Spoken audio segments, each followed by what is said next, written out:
episódio piloto do podcast Em Alta, que visa falar sobre entretenimento e cultura pop em geral, filmes, séries, animes, enfim. Eu sou Luna e serei a sua host hoje. Pessoal, se apresentem aí também. Oi, pessoal, aqui é a Amanda, do canal Amanda Oldman, onde lá eu falo sobre entretenimento, cultura pop e outras cositas más. Muito prazer conhecer vocês. Oi, galera, meu nome é Paola, tenho 26 anos. E essa é a minha primeira vez, então tenham paciência comigo e vamos juntos nessa. E aí, galera, meu nome é Rodolfo, tenho 27 anos e assim como a Paola, é minha quase primeira vez em podcast, então tenho um pouquinho de paciência também. Antes de falar sobre o nosso tema de hoje, eu gostaria de colocar que a abertura da Paola, a introdução dela ficou muito parecendo como se ela estivesse falando que é a primeira vez sexual. E nas duas ocasiões tem que ter paciência. É verdade, são dois momentos. E em ambas as ocasiões a gente nunca esquece também. Olha. É verdade. Então vamos verdade. fazer algo marcante hoje, gente. Os 4. Tem que ser marcante. Que tal, né? Então, pessoal, hoje o nosso episódio inicial do podcast Em Alta vai falar sobre a viagem de Chihiro. A gente escolheu esse filme pra fazer um debate aqui pra vocês. E esse filme, ele foi lançado em 2003, né? Pelo estúdio Ghibli. A direção é de Hayao Miyazaki. Não sei se eu falei certo, mas tudo bem. E eu vou passar pra vocês agora um pouquinho da sinopse. Mas vai ser uma sinopse um pouquinho diferente, porque eu gosto muito dos vídeos incríveis. Ansiosa. Então, seguinte. Chihiro e seus pais estão se mudando para uma cidade diferente. A caminho da nova casa, o pai decide pegar um atalho. Eles se deparam com uma mesa repleta de comida, embora ninguém esteja por perto. Chihiro sente o perigo, mas seus pais começam a comer. Quando anoitece, eles se transformam em porcos. Agora, apenas Chihiro pode salvá-los. Adorei! Tem que ser sempre assim. Mas Assistir esse filme depois dessa sinopse, né? É verdade. Eu já imagino esse áudio que tu fez agora e passando as imagens da sessão da tarde pra passar o filme na Globo. É a propaganda, né? Eu também imagino perfeito. isso. Só faltou o Adam Sandler. Com certeza. Meu Pai Deus. da Chihiro. É o pai da Chihiro, o Adam Sandler. Aí já perdi a Luna. Achei super legal. A Globo vai contratar a E Luna. a Chihiro é uma das gêmeas Olsen. Então, não fui eu que escolhi esse filme, então eu gostaria que vocês se pronunciassem a respeito dessa escolha. Então, gente, nós escolhemos esse tema porque comecinho de 2020 a Netflix ela colocou no catálogo dela todos os filmes do Estúdios Ghibli. E com isso, várias pessoas começaram a assistir, muita gente começou a conhecer. E aí a gente sugeriu que a gente debatesse sobre esse filme, que ele é o mais conhecido, né, dos estúdios Ghibli. Até porque ele foi vencedor de vários prêmios, desbancou a Disney no Oscar. Fez muito sucesso esse filme e ele é muito debatido, principalmente por conta do diretor, que é o Hayao Miyazaki. E assim, na minha opinião, já quero dizer que é um dos filmes mais lindos, assim, que eu já assisti. Eu gostaria de entender isso ainda. Pelo jeito, a Luna não curtiu muito, né? Por essa entrada. Diga, Luna. Mas então, é o seguinte, eu acho, assim, em questão estética, ele é muito bonito. As cenas são muito bem desenhadas, é muito bem feito mesmo. As cores, tudo, ele é muito bonito de verdade. Porém, a história não agradou a mim. Eu achei que talvez foi baseado em alucinógeno. Mas é que é o seguinte, talvez eu não tenha entendido os signos dentro do filme, sabe? Porque eu não sei nada sobre essa cultura, então eu não sei dizer o que significava cada passagem e tal. Pode ser que outras pessoas que entendam tenham gostado mais, mas talvez também não seja isso, talvez nem tenha nada a passar e a gente tem essa cultura ocidental de que tudo tem que ter um significado, entende? Eu senti... Eu não sei dizer. Eu senti mais ou menos o que tu falou em relação a assistir o filme, porque enquanto eu tava assistindo, eu não tava entendendo, assim, nenhum significado por trás, e tava, tipo, só correndo o filme, e até então eu tava só vendo um desenho, digamos assim. E depois que eu fui começar a pesquisar, eu comecei a ver, tipo, o significado da parte dos espíritos e o significado da parte dos humanos. E daí comecei a ter mais um entendimento sobre o filme como um todo, assim. Eu comecei a gostar mais justamente depois de ler essas outras críticas, eu acho. É interessante porque depois do filme, eu e a Paola, a gente ficou com uma sensação de, tipo, tá, foi só um filme. E abre um aspas, né? Pra quem não sabe, eu e a Paola, a gente é casado. Então, já pra deixar claro, porque daqui a pouco as pessoas vão... Ai, meu Deus. Pra que as pessoas vão... Revelações, gente, revelações. Revelações. Porque as pessoas vão ver, eu e a Paola... Vai ouvir muito a gente falando sobre os filmes que a gente assistiu juntos, então, pra não ficar algo assim de dúvidas, né? Enfim, na verdade a gente ficou com essa sensação assim que acabou o filme, mas a gente pensou, não, deve ter algo por trás. Porque a sensação que eu tinha ao assistir o filme era uma sensação... Tem alguma mensagem, mas eu não tô conseguindo identificar qual é essa mensagem no filme. Mas eu tinha uma sensação de que tinha algo a ser dito, que ele queria passar algo com esse filme. Então, após terminar o filme, a gente foi pesquisar um pouco, assim, assistiu alguns vídeos, e a gente acabou descobrindo umas coisas bem legais. Como uma delas é que, por exemplo, o Hayao Miyazaki fez a personagem baseada na filha de um amigo. Então, é pra ser a Chihiro é uma criança de 10 anos. Então, no filme ele não coloca a Chihiro com nenhum superpoder, a Chihiro com nada sobrenatural, justamente porque ele quer que atingir e que as crianças de 10 anos e dessa faixa etária, e ele quer que faça com que as pessoas identifiquem a Chihiro como uma criança real. Nossa, esse é um ponto que me fez amar o filme, assim, de primeira impressão. Óbvio que enquanto eu ia assistindo, ia aparecendo várias cenas, assim, que pra mim não tinha sentido e que eu pensei, poxa, deve ter um significado especial. Mas o que me fez me encantar pelo filme é justamente pelo fato de que a Chihiro é a única criança real que eu já vi num filme. Porque o que me irrita, às vezes, em filmes com crianças protagonistas ou livros que a criança é protagonista é que não parece uma criança. Parece uma criança com atitudes de adultos, tomando decisões adultas, e que você não identifica uma criança real fazendo aquilo. E a Chihiro não. Ela é realmente, todas as atitudes dela são de uma criança, os pensamentos dela... E tudo que ela consegue fazer dentro do filme, ela consegue resolver são com as características de criança que ela tem. Voltando um pouco também no que o Rodolfo falou sobre ele abordar uma criança e de certa forma ser feito para criança, eu não senti isso quando ele foi lançado em 2003. Eu não senti vontade de assistir, a estética não me chamava atenção, porque eu gostava mais de uma estética próxima ao anime, que tem aqueles olhões grandes, que tem... Um visual talvez até um pouco mais adulto mesmo. Quando eu era menina eu preferia.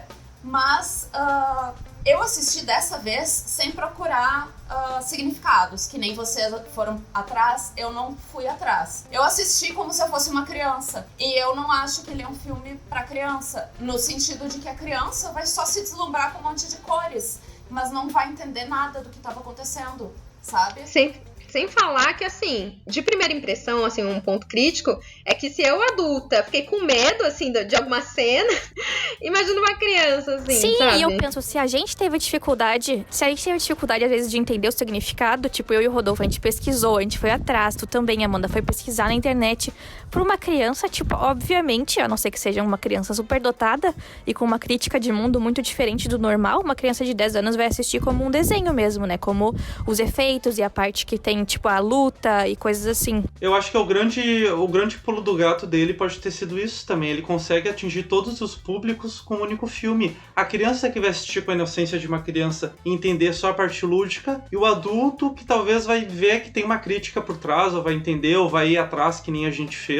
Por exemplo, uma das críticas que ele coloca no filme é a questão... Uma das grandes críticas do Hayao Miyazaki é a questão do capitalismo, né? Tanto que a cena que os pais estão comendo no restaurante, porque eles chegam nesse novo mundo através de um portal, né? Um portal que é físico, esse portal no filme, porém, é um portal sobrenatural, no que eles chegam do outro lado. E quando os pais encontram um restaurante aberto sem ninguém, eles começam a comer muito. E ela alerta para os pais não pegarem a comida, porque a comida não é deles.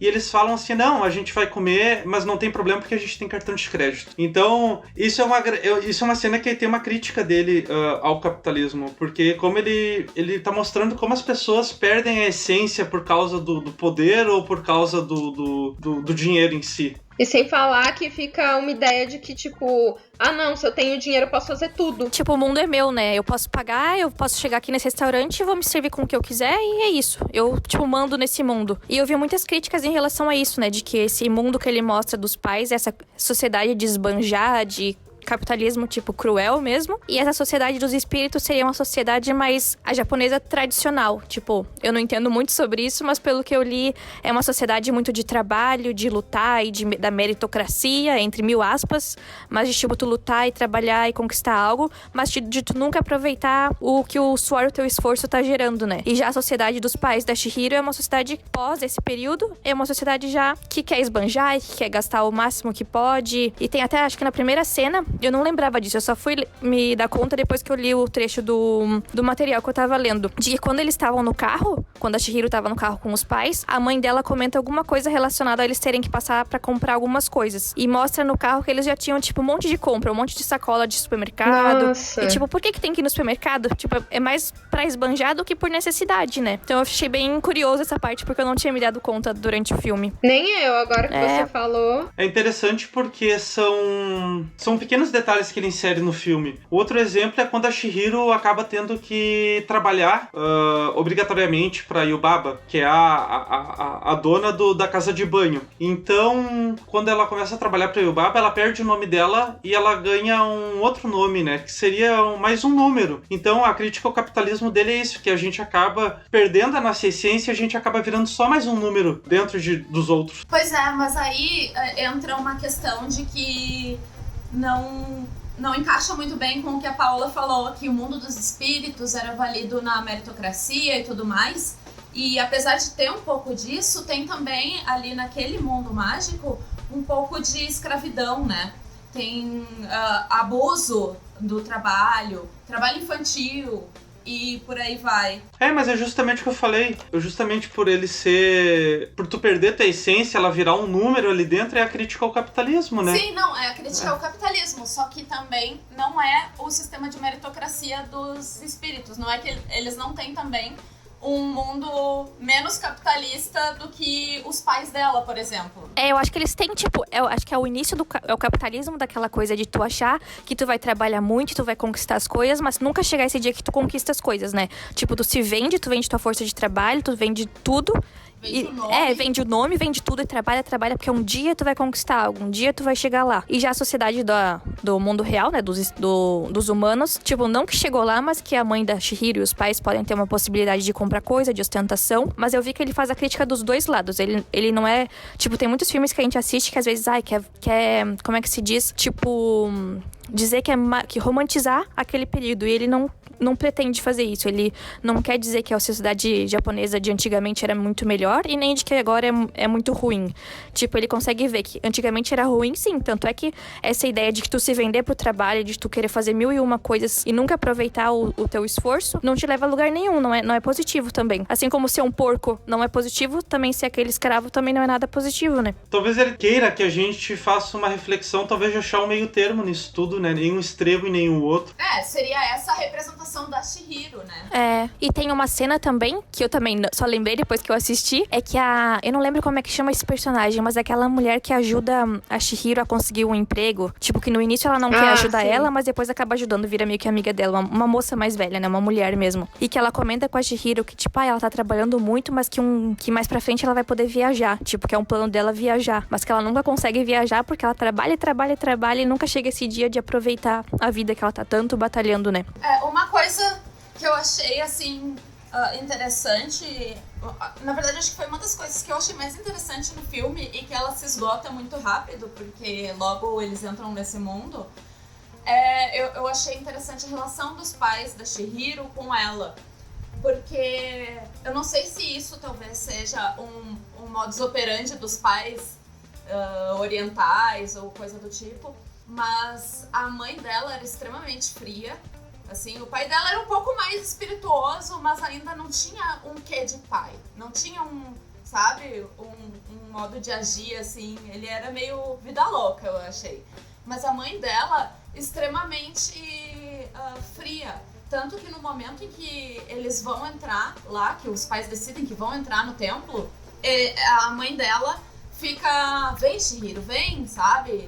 E a menina vai e tá com medo. Tipo, ela não quer entrar. Ela diz, não vamos, não. E a mãe insiste, ela entra e ela segura no braço da mãe, mas a mãe não dá a mão pra ela. Ela fica o caminho inteiro, tipo, segurando num cantinho do braço da mãe, do tipo, não posso encostar tanto, porque talvez ela vai ficar brava comigo, ou a mãe é fria o suficiente pra ela entender que a mãe não quer andar de mãos dadas com ela, ou coisa do tipo, entende? Eu senti, assim, pais muito, muito ausentes na vida da criança, nas escolhas da criança, sabe? Ela não queria entrar, e os pais eles nem se importaram com isso. Isso é verdade, eles não trataram Sim. ela assim de uma maneira tipo, como é que tu tá se sentindo? O que tu quer fazer? Não que tenha que fazer tudo que a criança quer, mas realmente foi total falta de empatia, né, com o momento que ela tava vivendo ali na hora de entrar no templo. E eu não sei como é que é, né, eu não sei como é que é uma sociedade japonesa, se as crianças são tratadas dessa maneira, ou se aquela família era assim, tipo, não mostrou muito e a gente não tem esse embasamento também pra saber como é que é uma relação de pais e filhos normal, digamos assim, lá.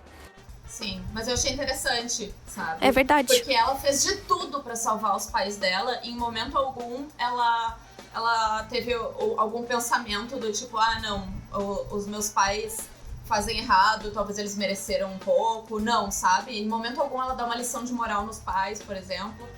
E eles até então só tinham tratado ela com muita frieza, né? Zero empatia. Isso é verdade. É um ponto de vista interessante. Eu li algumas críticas e nenhuma tocou nesse ponto. Da relação dos pais com o filho.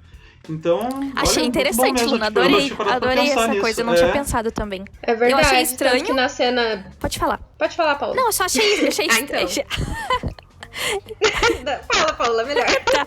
Eu ia falar, só que eu achei estranho enquanto acontecia aquilo, enquanto naquele momento que eles estavam tentando entrar no portal e ela não estava entrando junto e ela não queria, e ficou bastante tempo mostrando essa cena, durou um certo tempo, e me causou estranhamento na hora, mas em nenhum momento durante o filme eu fiquei, eles mereceram, tipo, eu não pensei nisso também, sabe? É uma crítica que a Luna tá fazendo agora que até o momento não tinha nem passado pela minha cabeça, a não ser na própria cena. Por exemplo, antes da Amanda colocar, eu queria colocar mais uma coisa com relação a justamente o andamento dessa cena. Quando eles chegam na cidade, que eles estão super... eles entram no novo mundo, mas eles não sabem disso.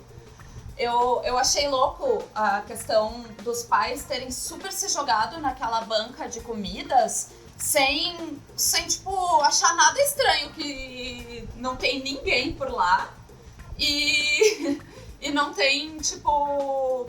Não tinha ninguém na cidade, em primeiro lugar. Em segundo lugar, não tinha gente atendendo. E eles pegarem a la louca as comidas ali, comerem e tudo mais. Mesmo que eles tenham aquele intuito do capitalismo de dizer, não, eu tenho cartão de crédito, não importa de quem é, sabe? Mas eles não acharam em nenhum momento aquilo ali extremamente estranho. Uma banca de comida sem ninguém por perto e tudo mais, sabe? Então, talvez eles já estivessem, e isso provavelmente ficaria subentendido, tivessem intoxicados pela magia, sei lá, do mundo ali local, né?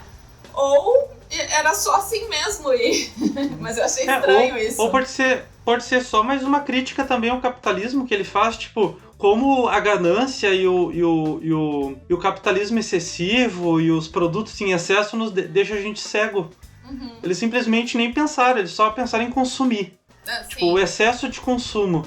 Faz sentido, não pensando nas consequências. Talvez nem né? foi porque eles estivessem com fome, mas sim por ter visto um banquete servido, digamos assim, pra eles. Obviamente não era pra eles, mas eles acham que podem dominar o mundo. Então vê um banquete, daí tu já acha que pode pegar o que quiser. Sim, e é até interessante falar pra quem tá ouvindo que a gente tá criticando que, não, então quer dizer que a gente não vai consumir nada, não pode ter nada. Não é isso, é uma crítica ao consumismo, é você querer coisas que vão, assim, além da sua necessidade, sabe? Então só pra... Exatamente, mas é justamente a cena do filme assim.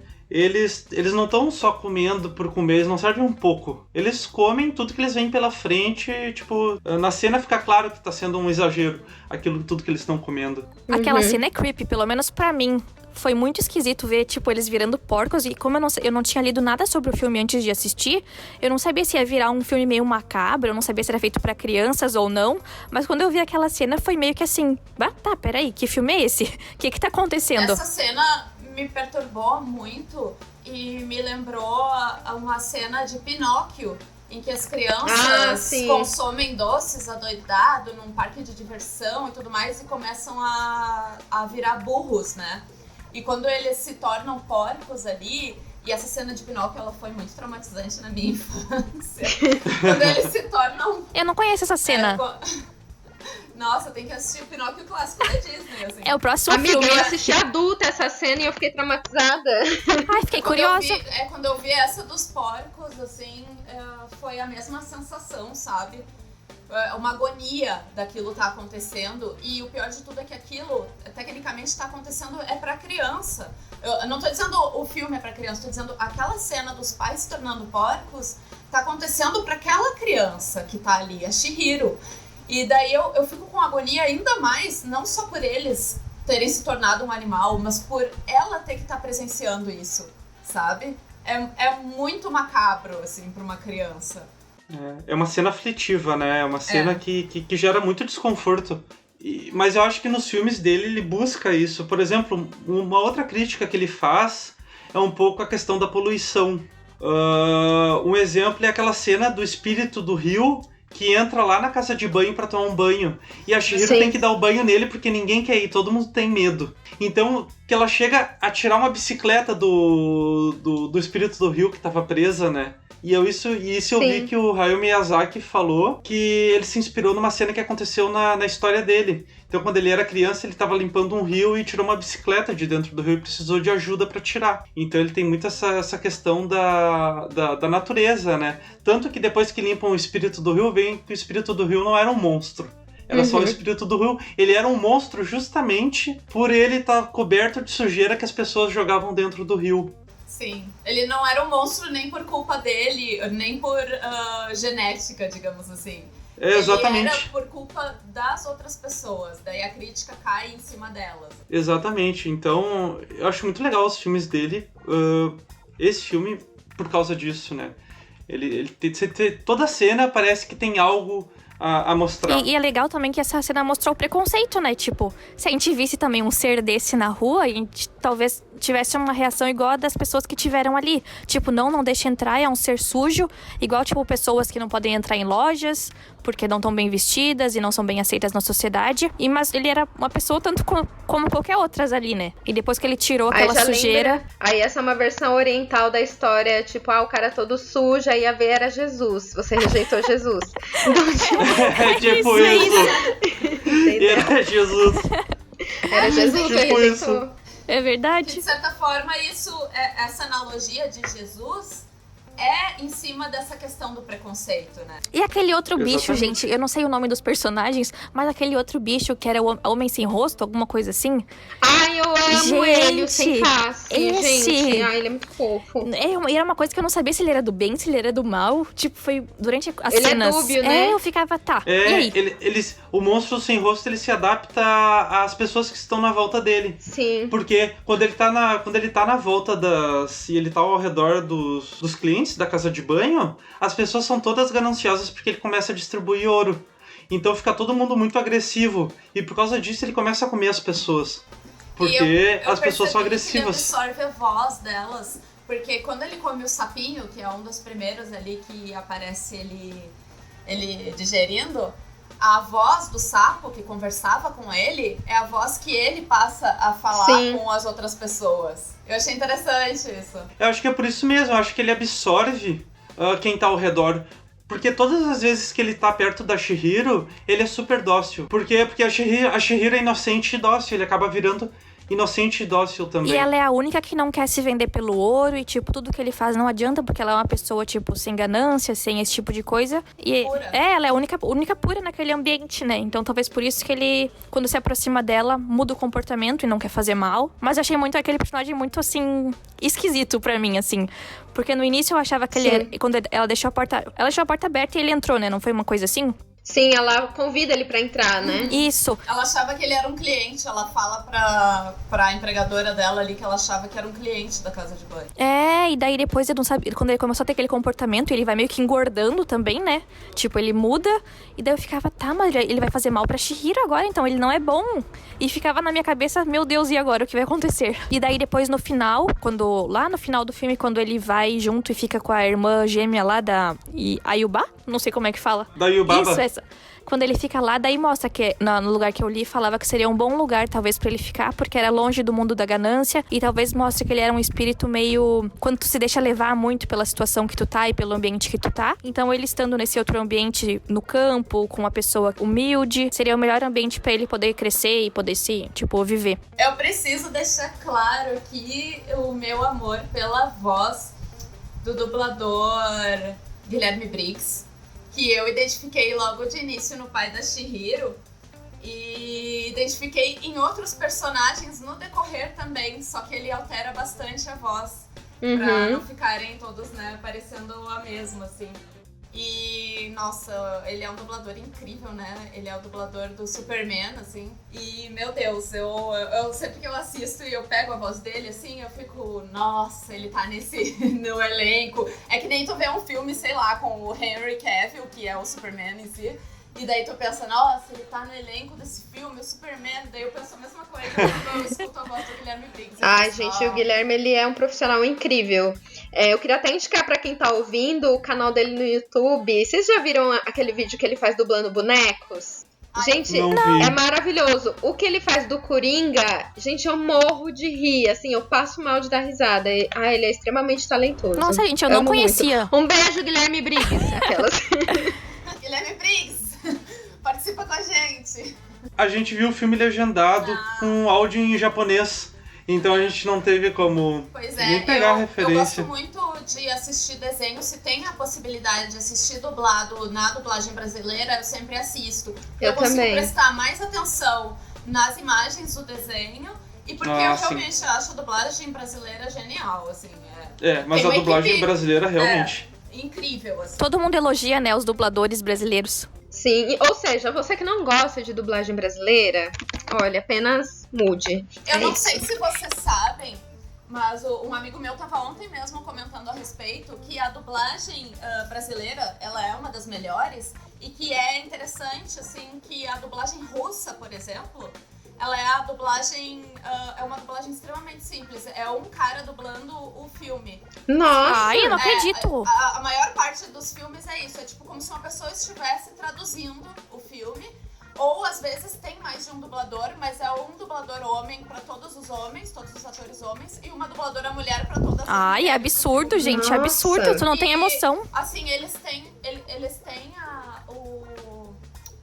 financeiramente eles têm como suprir uma dublagem que nem a nossa, mas eles não fazem porque eles já têm culturalmente, eles são adaptados a assistir assim, porque desde sempre foi dessa forma. Pra que mudar? Então eles nem querem uma dublagem mais refinada. Ai, gente, pelo amor de gostam Deus. assim. Tanta coisa que pode ser Que feita louco, pra né? melhorar. Diferente. Muito diferente, nossa.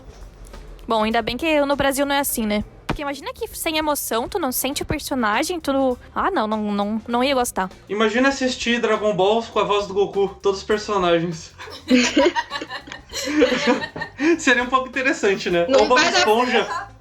Ou Bob Esponja com a voz do Bob Esponja em todos os personagens. Eu fico imaginando, tipo, a pessoa, ela não pode ir no banheiro, ela não pode tomar uma água, porque assim, você não vai saber qual personagem que tá falando, né? Você tem que ficar lá olhando. Nossa, não, muito estranho. Mas enfim, gente, Viagem de Chihiro. Vocês viram que tem uma outra interpretação também, uma crítica à prostituição infantil? Vocês chegaram a ver esse rolê? Eu vi. Chegamos a ver. Eu fiquei chocada, assim, que eu não parei, assim, pra pensar. No caso, lá no Japão, culturalmente, há muitos anos já existe isso, um rolê de casa de banho, lá que as pessoas realmente elas vão lá pra tomar banho, mas existe meio que um serviço secreto que as pessoas que trabalham lá se prostituem, né? E aí é usada a figura da Chihiro, né? Porque assim, ela chega lá, ela tem que trabalhar e ela só tem que cumprir ordens, ela não pode questionar. E aí o Senfácil, ele interpretaria aquele personagem que ele meio que tá aliciando a criança, porque ele fica oferecendo dinheiro pra ela, oferecendo as coisas pra ela e, tipo, ela não quer, sabe? Uhum. Então eu achei pesadíssimo. E é essa super interpretação. estranho, porque eu lembro que teve várias cenas em que ele queria muito agradar ela, tipo, queria meio que comprar ela, assim, e ela não dava atenção. E, tipo, daí eu pensava, tá, ele tá apaixonado por ela, mas ela é uma criança. E daí, realmente, essa história, nesse lado, bate muito essa ideia de prostituição. E eu não sabia essa questão de casas de banho. Tipo, como no Brasil a gente não tem isso, e eu nunca ouvi falar, pra mim era muito estranho esse conceito de casa de banho. Tipo, um lugar que tu vai pra tomar um banho, é bizarro pra mim. É o máximo que eu já vi de coisa semelhante em anime, assim, casas termais. Que lá tem muitas fontes termais e daí fazem essas casas em que cobram, né, pra ir tomar banho nas fontes termais. Mas casa de banho em si, eu não tinha ouvido falar também. Tanto que eu tava assistindo a Hora do Rush esses dias, e aí mostra o personagem do Chris Tucker indo com o personagem do Jack Chan numa casa de banho. E aí quando ele chega lá, ele fala, eu quero uma coisa especial. Aí o Jack Chan fala, meu amigo quer um serviço especial. Aí a mulher vai nos fundos, abre uma porta e tem várias, assim, garotas de programa, sabe? O filme coloca como se fosse uma coisa, tipo, cool, engraçada. Mas quando a gente tem um outro olhar, você vê a problemática, né, da questão social ali. Pode ter essa crítica, ele nunca, eu acho que falou nisso, mas talvez fique a interpretação também, né? Vai muito do ponto de vista. O filme no todo é muito interpretativo. E também, talvez ele não tenha feito, assim, exatamente de propósito pra que a gente ache que é uma casa de prostituição, mas a casa de prostituição, na verdade, ela mostra justamente esses valores que existem, né? Tipo, de tu poder comprar, de tu poder ser ganancioso, de poder comprar, tipo, até esse tipo de coisa. Sim. Exatamente, É interessante pegar o ponto de vista de vocês, porque eu realmente assisti o filme como se eu fosse uma criança. Então, durante o filme, eu não soube nenhum desses significados. E eu não fui atrás de pesquisar, até porque eu pensei, o pessoal vai ter pesquisado, então eu quero me surpreender com as revelações a respeito do filme, né? E é muito legal saber de tudo isso, mas para uma criança realmente não faria diferença nenhuma ter todas essas críticas, né?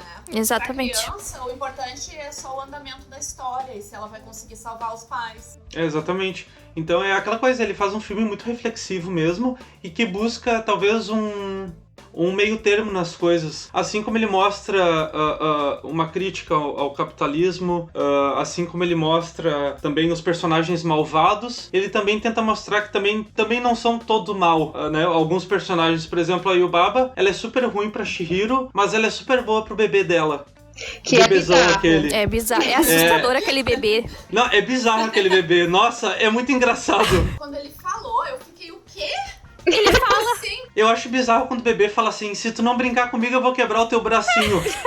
Ele fala pra ela. Assustador. É muito freak Eu aquilo. vou usar essa frase agora pra minha vida.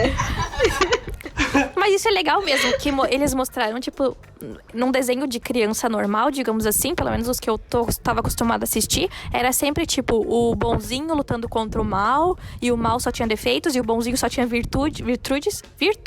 É virtudes ou virtudes? Virtudes. É isso.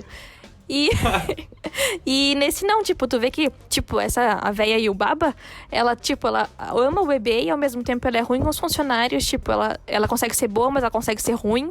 E o namoradinho, né, que não é namoradinho, mas tipo, o pai romântico, também tem características positivas e negativas. Às vezes tratava ela mal, às vezes tratava ela bem. Também não era o sinônimo de do bem, assim, da pessoa boa, né? Eu não vejo ele em nenhum momento como um par romântico e só como duas crianças, assim, ele é um pouco mais velho, mas que se ajudam. Eu vi mais uma questão de ter passado a amizade como uma criança, viver como uma criança e não ter romantização em cima, do que realmente ter colocado isso no personagem, sabe? Quando tem aquele momento, tem um momento em que é comentado, alguém não entende por que ela tá tratando ele, cuidando dele ferido e tudo mais. e daí dizem, isso é amor.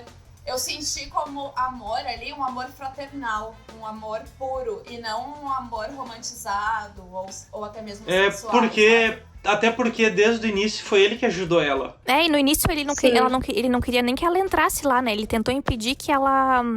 ele queria que ela voltasse pra casa logo com os pais, e que ia anoitecer, e que tava perigoso. E ao mesmo tempo que ele é bom nesse sentido, ele foi que roubou acho que a pedra preciosa da irmã da Yubaba, né? Depois ela vai atrás. O feitiço da Zeniba. Isso, o feitiço da Zeniba, exatamente. Eu fiquei muito confusa com essas duas, porque elas eram iguais. Nossa, eu também. Era eu demorei pra entender o que estava acontecendo, quem era quem. Não tinha nem uma questão de, tipo, uma roupa de cor diferente, sabe? Era tudo igual. Exatamente igual. As pedras, coisa do cabelo, tudo era igual. Nossa, outra coisa que era muito freak... Sabe o que eu... Antes de tu colocar, Rodolfo, deixa eu só comentar. Pode falar. Eu fiquei pensando, como as duas não aparecem juntas, elas não aparecem em momento nenhum juntas, né? Pois é. Como as duas não aparecem juntas, eu fiquei pensando que talvez ficasse subentendido que era a mesma pessoa e ela não queria passar como empregadora que ela também podia ser uma pessoa boa. Porque como empregadora ela tinha que ser incisiva, ela tinha que ser, sabe? Ela tinha que mandar, ela tinha que ser a dona daquele trabalho e todo mundo tinha que respeitar ela. E como pessoa, ela poderia ser um pouco mais coração mole e tudo mais. E talvez não, mas foi uma das ideias que me passou pela cabeça, claro. Por elas serem extremamente sentido. iguais, porque até a verruga era no mesmo lugar. Não faz sentido, eu só acho que o grande problema disso é que, por exemplo, o Haku é quase morto pela irmã gêmea. Então não faria sentido ela mandar ele roubar um feitiço dela mesmo. Mas é uma boa analogia, mesmo assim ficou uma ideia assim, eu gostei. Não, mas até mesmo nessa situação, eu via como se fosse, de certa forma, ela como uma entidade que testava as outras pessoas. Boa. Eu gostei dessa análise, Luna, adorei. Gostei também. Achei interessante. Olha, acho que a gente tem que fazer sempre assim, a gente assiste os filmes e a Luna não assiste. Né? Daí a Luna traz as teorias dela. Surgem novas teorias. Eu não busco as referências. Elas vêm até mim. É isso. É isso aí, Luna. Adorei. É uma boa, eu acho que o filme no geral é muito bom, né? O filme, pra quem não viu, super recomendável pra ver. Outra coisa, o filme ganhou um Oscar, né? Ainda mais pra aquela época, né? Porque naquela época, filme estrangeiro ganhar Oscar. Esse ano a gente teve Parasita ganhando Oscar. E foi tipo, meu Deus, uau! E naquela época também, né? Ainda mais naquela época. E parece... Era mais fechadinho ainda. E parece que concorreu com filmes grandes, né? Eu e o Rodolfo... Tu lembra, Rodolfo, qual que era que concorreu? Com quais filmes grandes? Agora eu não lembro, mas concorreu Era da Disney. Eram filmes, tipo, grandes, conhecidos até hoje. Bons filmes da Disney. E agora tocou no Luna, no assunto do Parasita... E podia ser um filme que a gente poderia fazer um episódio, com certeza. É verdade. Com certeza. E vamos dizer que esse... Um episódio que seria legal também é sobre... Né? Sim. Seria legal falar sobre dublagem brasileira também, que a gente começou a falar aqui agora. E, nossa, rende uma discussão bem interessante. Mas, enfim, Brasil. Outra coisa que eu amo nesse filme também é que, como todo mundo aqui falou, é um filme que ele causa muita estranheza em muitos momentos, né? Tipo, tem o bebezão, tem aqueles auxiliares da Yubaba que são só 3 cabeças, enfim. E eu acho isso muito legal, porque a gente tá muito acostumado com a visão, assim, ocidental, assim, de um padrão.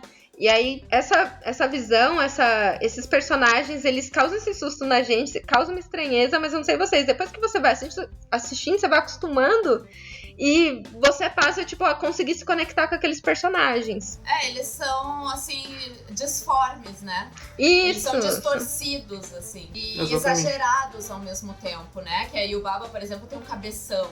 E a cabeça dela, eu tava até comentando com uma amiga aqui de casa, a cabeça dela, ela é feita em proporções quase reais. Assim, ela parece um desenho que seria uma caricatura de alguém. Já a Chihiro, ela é um desenho plano do rosto, né? Ela não tem profundidade. E isso me causou... Isso entrou no Vale da Estranheza pra mim. Um desenho ser tão mais próximo, assim, da realidade, em questão de profundidade, de tu ver até onde vai o nariz dela, e o outro ser tão reto, parece que foi desenhado no pente. Tanto que o Haku, ele tem traços de um personagem de anime, né? Aquele olho, assim, ele parece um personagem mais de mangá, de anime. Quando eu era criança, eu não me interessei por A Viagem de Chihiro, justamente porque não me remetia muito aos animes clássicos que eu assistia, como Sailor Moon, Rei Art, Sakura. Porque a Chihiro e os pais têm os olhos muito pequenininhos, e aquilo me causou, quando criança, um sentimento estranho, assim, de que aquele desenho não era bonito, não era atraente pra mim, sabe? E cada personagem realmente era de um jeito, né? Tipo, não parecia que tava no mesmo universo. Tipo, se fosse um desenho, sei lá, ocidental, a gente talvez fosse ver um universo em que todos os personagens fossem mais ou menos similares, né? Tipo, os humanos iam ser todos mais ou menos iguais. E ali não, tipo, tem o bebezão, tem os três cabeças lá. Tipo, é tudo muito maluco mesmo. Temos o final do nosso primeiro podcast, que tá chegando aqui na reta. Eu acho que a discussão ela foi muito produtiva. E eu, por exemplo, que não tinha captado muita coisa por assistir o filme só de passagem, assim, sem ir atrás dos signos dele, pra mim isso enriqueceu muito, debater com outras pessoas, né? E debater com gente que tem mente aberta, isso é muito importante. Eu adorei, gente, adorei nossa conversa. Chegamos então na conclusão do nosso primeiro episódio do podcast Em Alta. Nos próximos episódios a gente vai incluir alguns novos quadros, como indicação de atrações para assistir. A gente gostaria também que vocês interagissem conosco nas redes sociais para sabermos feedback, ou o que vocês gostariam de ouvir, que filme a debater, série também. E falando nisso, o nosso Instagram é @podcastemalta, ou é Em Alta Podcast, Amanda? É Em Alta Podcast. Sorry, é Em Alta Podcast. É tudo novo pra gente. @Em Alta Podcast, tudo junto. Sigam a nossa rede, essa é a nossa primeira. Provavelmente logo estaremos no Spotify e outras plataformas de podcast. Eu vou dando um tchauzinho pra vocês agora. Adiós, que a porta bata onde o sol não bate. E vou deixar vocês se despedirem também. Vamos ver se alguém pegou minha referência, hein? Gente, eu não peguei, eu tô perdida. Depois me expliquei em off. Beijo, gente. A minha primeira vez foi uma delícia. E vamos junto. Foi um prazer também, tá, Paola? Gente, ouvintes, obrigada por ouvirem a gente aí. Vamos nos falando aí através das redes. Obrigada por acompanhar a gente até aqui. E é isso, né, gente? Primeira vez a gente não sabe muito bem o que fazer, quais botões apertar, se olha nos olhos, se não olha, mas é isso, gente. Obrigada. É isso, eu agradeço também. A primeira vez foi ótima com todas vocês. Então... Ai, meu Deus. Tô brincando, gente. Vou apanhar depois aqui. Corta a ligação. Foi muito bom mesmo. E a gente então espera que os ouvintes, né, vocês nos indiquem filmes pra gente debater pros próximos episódios. E a gente se vê numa próxima. É isso aí, eu acho que é fim, né? Beijo, gente. Adiós. Valeu. Beijo, tchau. Tá, agora a gente pode desligar a gravação? Pode desligar? Desligando.